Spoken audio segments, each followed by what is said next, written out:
Isang napakagandang araw po sa ating lahat, no? So, ngayong araw na to magre-release naman po tayo ng alimuko, no?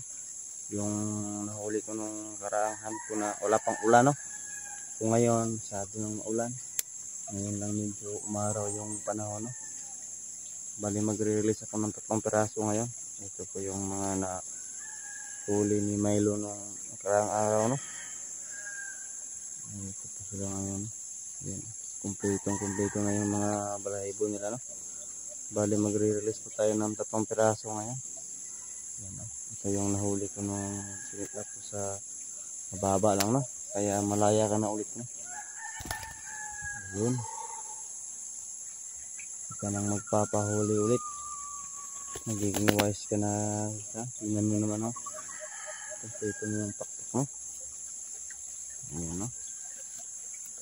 Hindi natin sila pwede release kapag may mga bubunot na balahibo, no? Gawa na hindi sila makalipad ng maayos, baka ma-disgrasya pa sa pusa, no? Kaya yan. Ito isang lalaki ito, no? Pero walang potential na gawing pangati, no? Kaya i-release din natin ito siya. Ayan, no? Yun. At saka ito yung pangatlo, no? Ito yung pangatlo.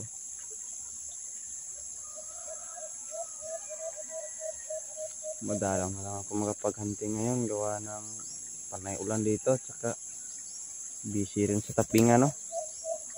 Ito yung pangatlo, oh. Mga nahuhuli ko, i-release ko rin sila agad pag kumpleto na yung balahibo, no? Ayan, no?